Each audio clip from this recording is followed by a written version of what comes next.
भारत की समुद्री सीमा या हर देश की अपनी अपनी समुद्री सीमाएं होती हैं जहाँ तक उनका क्षेत्राधिकार होता है। जैसे पृथ्वी पर पाँच पांच ओशंस हैं। अटलांटिक महासागर, आर्टिक महासागर, अंटार्कटिक महासागर, प्रशांत महासागर और हिंद महासागर, जिनमें से सबसे बड़ा महासागर प्रशांत महासागर है और सबसे छोटा आर्टिक महासागर है।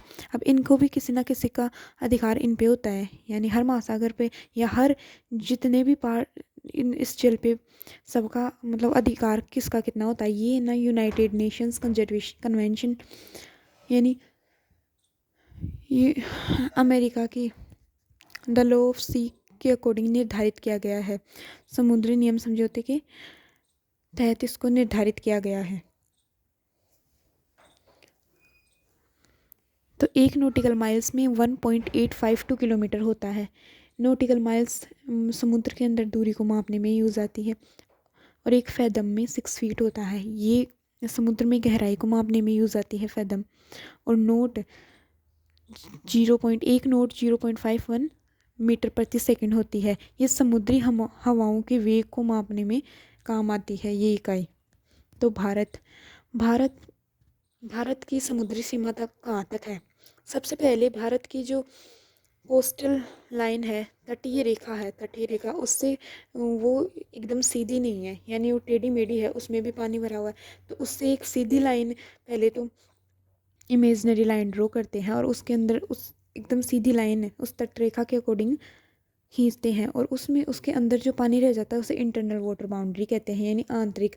और उसके बाद में जो बाउंड्री आती है वो होती है टेरिटोरियल सी, यानी उसके बाद में 12 नॉटिकल माइल्स में जितनी बाउंड्री होती है ना वो टेरिटोरियल सी होती है, यानी उसमें वो पूरा उसका पूरा क्षेत्राधिकार 12 नॉटिकल माइल्स पर पूरा, यानी भारत की 12 नॉटिकल माइल्स है ना, तो उस पर पूरा भारत का ही अधिकार रहेगा।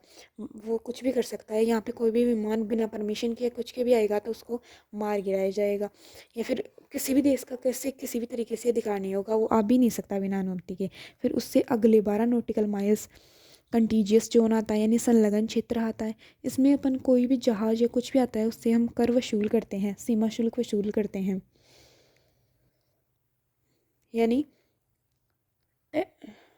इंटरनल वाटर बाउंड्री से लेकर कंटीजियस जोन 24 नॉटिकल माइल्स हो गया, यानी शुरू से। और टेरिटोरियल सी से कंटीजियस जोन 12 नॉटिकल माइल्स। और जो तो फिर उससे आगे वाला जोन आता है एक्सक्लूसिव इकोनॉमिक जोन, यानी अनन्य आर्थिक क्षेत्र, जो 200 नॉटिकल माइल्स है इंटरनल वाटर बाउंड्री से 200 नॉटिकल माइल्स तक जितना क्षेत्र आएगा उसे अनन्य आर्थिक क्षेत्र यानी एक्सक्लूसिव इकोनॉमिक जोन के नाम से जानते हैं।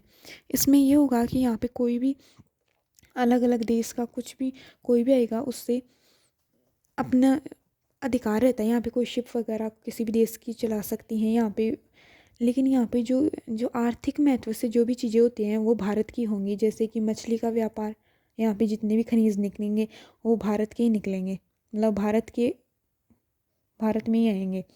और जो ये स्टार्टिंग के तीनों जोन्स थे उनकी साफ़ सफाई का काम भारत को दिया जाता है। कौन कौन से? इंटरनल वाटर बाउंड्री, टेरिटोरियल सी और कंटीजियस जोन, इनकी साफ़ सफाई का काम भारत को दिया जाता है। चौथा जोन आर्थिक अनन्य आर्थिक क्षेत्र, इसमें आर्थिक रूप से जितनी भी संपदा होगी वो भारत की होगी। अगला है उसे हाई सी बोलते हैं, यानी वो अलग अलग देशों के, इस पे भारत का कोई अधिकार नहीं रहता है। और यहीं पर ही इंटरनेशनल सी अथॉरिटी का हेडक्वार्टर है। और दुनिया का सबसे बड़ा सागर है वो दक्षिणी चीन सागर है, जिसमें मछली का भंडार भी यहाँ पे सबसे अधिक है और यहाँ पे पेट्रोलियम गुड्स का सबसे ज़्यादा भंडार है।